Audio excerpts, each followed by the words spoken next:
abandoned Imperial freighter is raided by Kroot. But servants of the Coiled Serpent lurk within the shadows.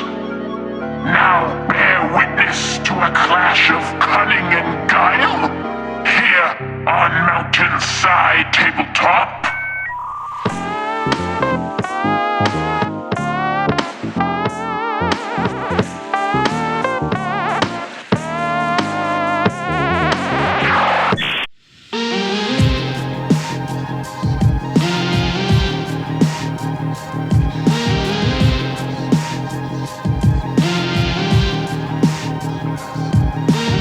Hello! We're back again on Mountainside Tabletop, and we've got a new game of 3rd edition Kill Team here. We're playing on not Volcus, on Into the Dark, and I'm going to be playing a team that is an old team, but it's never been featured on the channel before.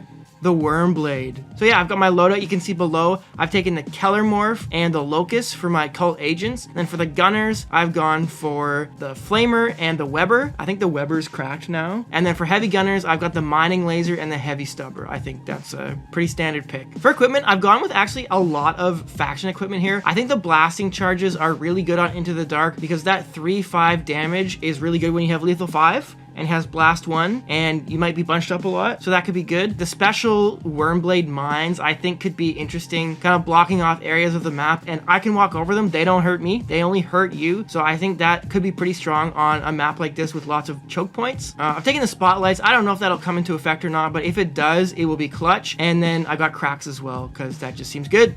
So it's hard to believe after all the Kill Team we've played, but this is my first game against the Wyrmblade. So I know that there's going to be some surprises here, but I do know enough about them to be afraid of the Kellermorph. I think it was like famously one of the scariest operatives in last edition, and I'm sure it's no different now. So if I can invest some resources in getting him off the board, I will definitely do that because those pistols are certainly going to ruin some Kroot lives, I think, into the dark if I don't take care of it. I think so too.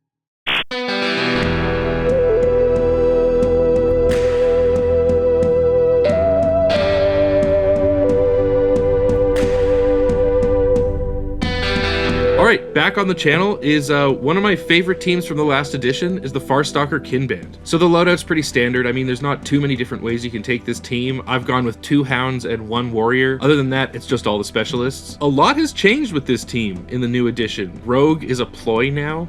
Their faction rule is very, very interesting. You can flip some orders around at the end of turning point, so you're kind of always going to start the turn on Conceal, which is definitely handy. What's interesting is that in the last edition, where they had like a very clear path to victory, with the scoring changes, that's kind of gone away. So I think it's kind of opened up a lot more of a flexible playstyle with this team, which is something I always really enjoy, and I'm looking forward to getting them on the table. So for equipment today, I've gone with the Meat, the Trophy, Piercing Shot, and a couple frag grenades. Piercing shot is armor piercing is always a good thing. Frag grenades, using blast on Gallodark is not like the biggest galaxy brain thing I've ever done. And trophy is pretty essential here. I mean, everything across the board is 2 APL, and Gallodark has a way of really sucking up some mission actions with opening doors and stuff. So having some easier access to 3 APL is definitely going to be important. In terms of what worries me on your team, first of all, I think Rogue is going to be really good on like a board like this. But also, it's no shocker that the Vorgite Skinner or whatever it's called, this gun, while like so many very powerful armor piercing guns have been nerfed, this one is still just as good, and we're on Into the Dark, so that torrent is just going to be like so disgusting. Yeah. I have to stay as far away from this thing as I possibly can, or just snipe it out and kill it. But you know, if I'm bunched up and I lose 2 or 3 bodies to a single shot from this, that could be really damning, and I need to play around this thing. It's a piece you cannot ignore. Yeah. For today's game, we're playing on Gallodark terrain, layout 5. And for the crit op, we've picked Intel. Basically, you load up the objectives with points, and then at the end of the game, they're scored. We roll off for initiative, and Vic wins. He'll keep it for himself and take the right side of the board. For equipment, I have my 2 explosive traps to place down, and then we set up our operatives. One of the faction rules for the Wyrmblade lets me put a third of my kill team in hiding, so both my normal gunners and 2 of my warriors are gonna start off the board in hiding. Crawling up the vents or something, I guess. In the scouting phase, we both select an extra piece of equipment and we both select light barricades. Then, because I had initiative in the pregame, Brad can choose here and he's going to give the initiative to me in Turning Point 1.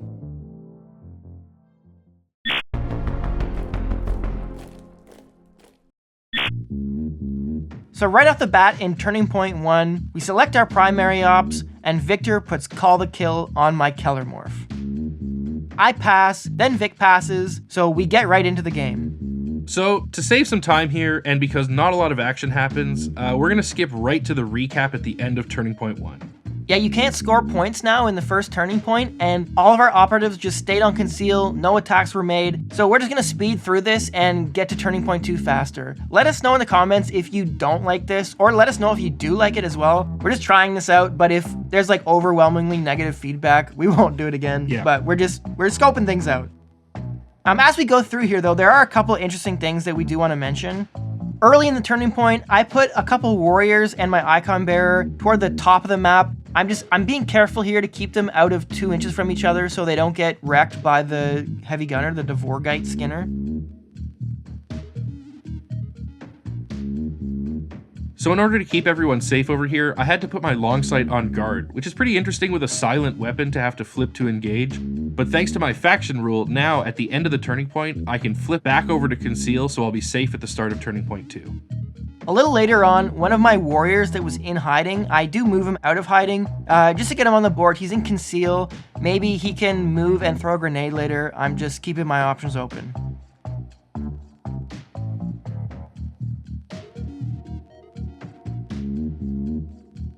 Okay, so at the end of Turning Point 1 here, the score is 0-0 all, and none of us have used any CP.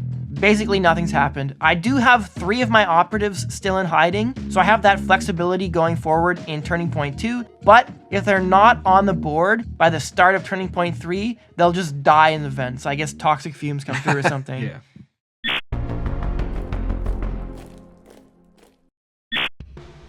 Alright, the top of Turning Point 2, where, as we all know, the action really starts. Unfortunately, Brad wins initiative. In the strategy phase, Brad's going to reveal Champion on his Kellermorph, and so I'm going to put Call the Kill straight back on the Kellermorph. Brad's going to play the ploy Day is at Hand, and I'm going to play Rogue.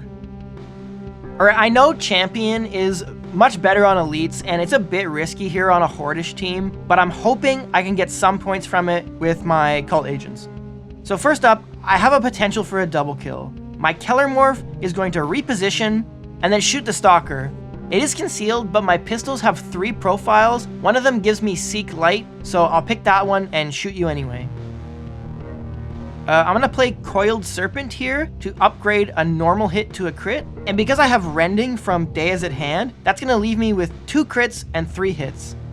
Vic has Rogue active here, so he's gonna choose to retain 2 normal saves. Any result other than a crit means death, but he rolls a crit, so he's gonna live at 1 HP. This member of the 1 HP gang is brought to you by Hoopla. Thanks, Hoopla.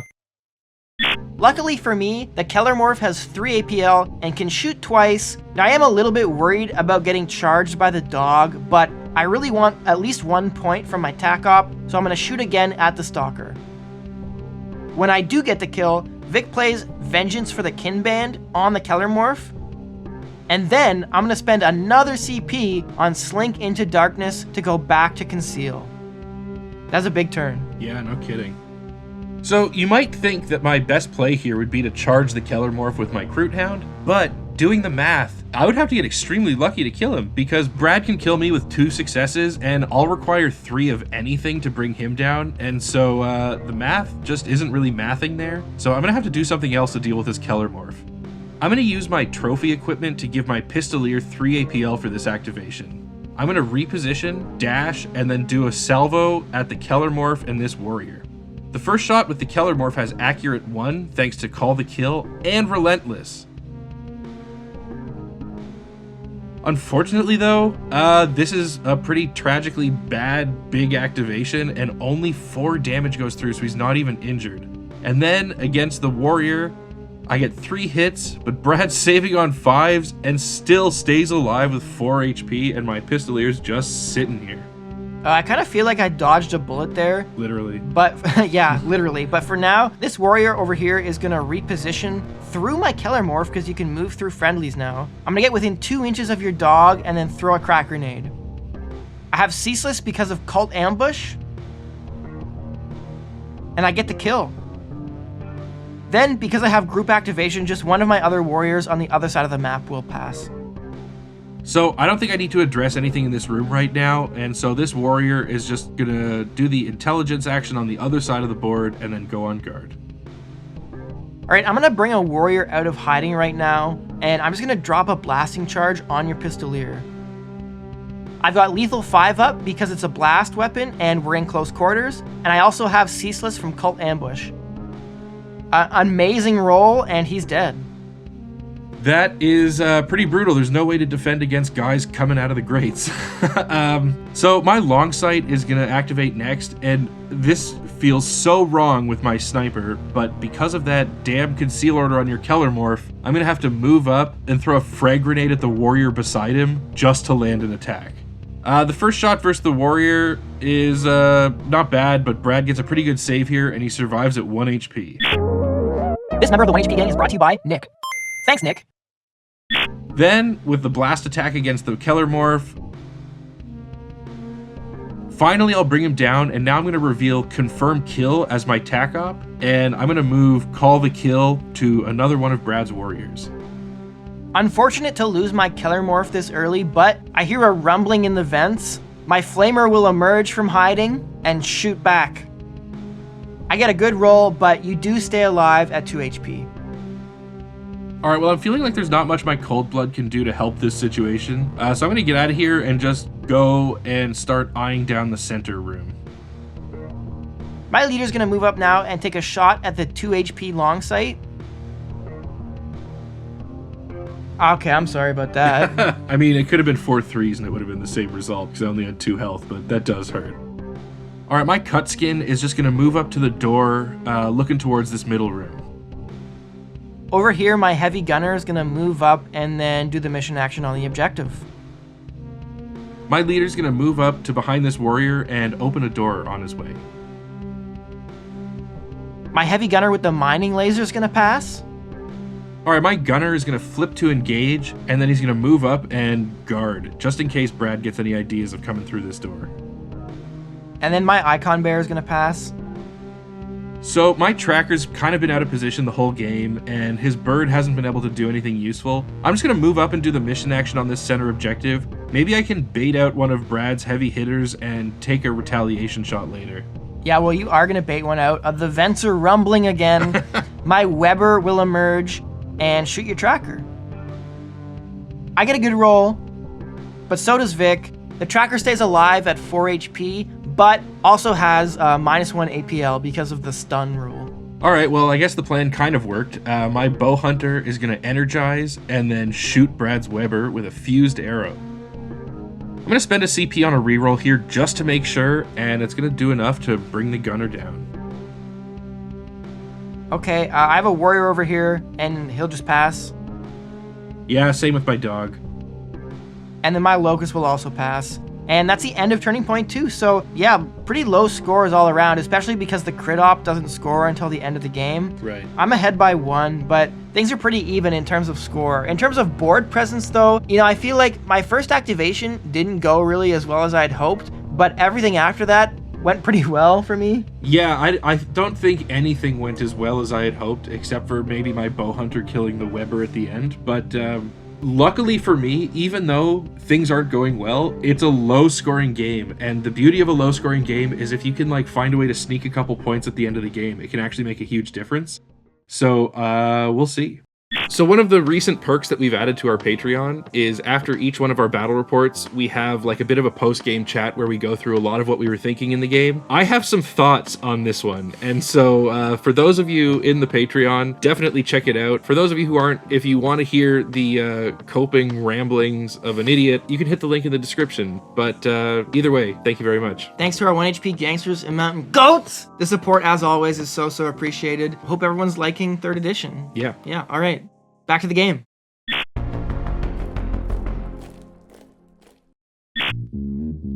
So on to Turning Point 3, we roll for initiative, and Vic wins.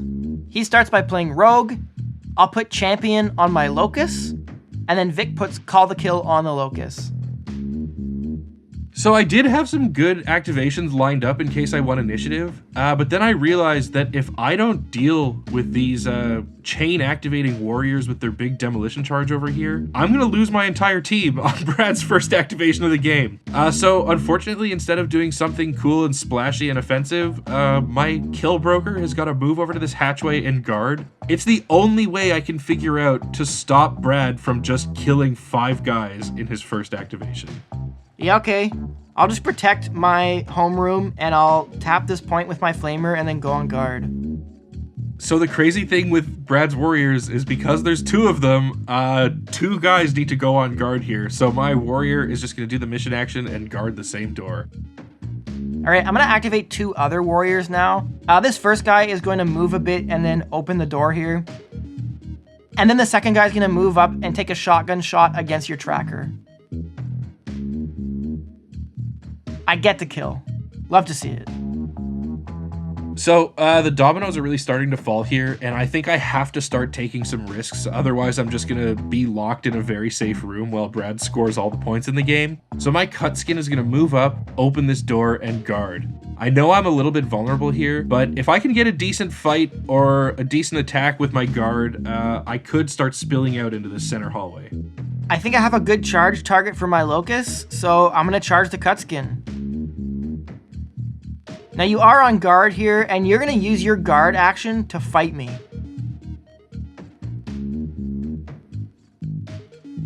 I take 3 damage, but I do get the kill, so that's 1 point from Champion. Now I'm realizing there's a funny interaction here. So the Locust has an ability where after he fights, he can make a 3-inch charge and then fight again, but technically I didn't fight. I was only retaliating, so I don't think I can actually do that, which really hurts me. I guess with my second action, I'll just shoot your gunner with my tail. I'll use a CP on a reroll.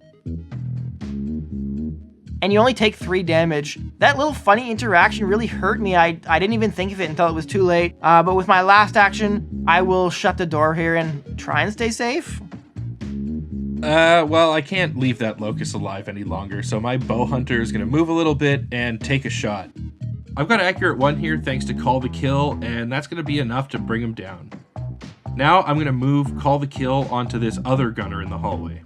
My mining laser gunner is going to dash and then shoot your bow hunter. But no damage goes through. Man, Rogue is good. Yeah, Rogue is good. All right, my Cold Blood is going to move and take a shot at Brad's heavy gunner here. I'm going to use my piercing shot equipment because I really want to get this kill. Unfortunately, Brad's only going to take 3 damage here, which sucks. So I'll just move away a bit to get out of line of sight and hide. All right, my Icon Bearer is going to move and dash down to another part of the map and hopefully protect the mining laser. All right, my Hound is going to move and hide by the door so that when I open it, he's not just in the middle of nowhere. My 2 warriors up top are just going to follow the Icon Bearer. All right, my Heavy Gunner is just going to move to the door and then eat his meat equipment and heal up to full health. My leader now is just going to go into conceal and move a tiny bit.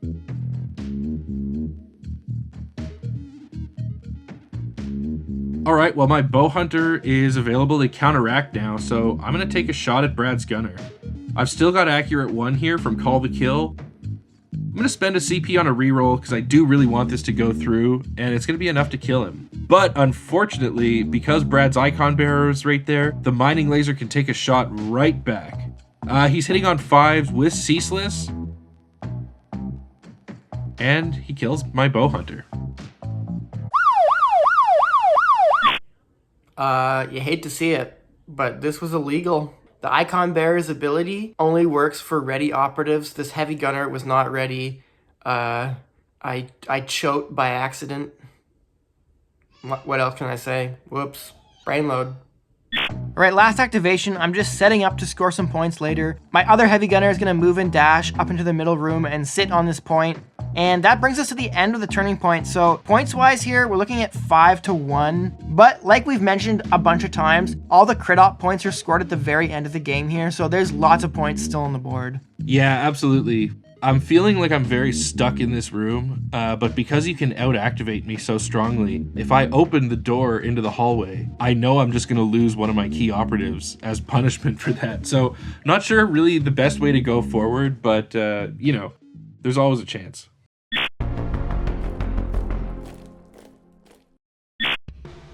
Well, we move on to turning point 4, roll for initiative, and Victor wins. He starts off by putting Call to Kill on one of my warriors, and I'll select my Flamer as my champion.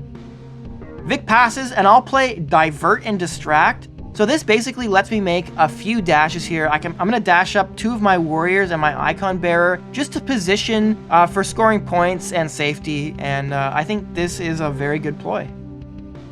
All right, well, with the first activation, I guess I'll go with my Cold Blood here. I was looking at a pretty nice blast attack with a frag grenade, but Brad dashed out of that, so I'm just going to take a shot at the Flamer. Honestly, I don't have anything to save CP for here, so I'm just going to spend a couple on rerolls, and it worked out, and I get the kill. Yeah, I guess I'm screwed for champion points this turn.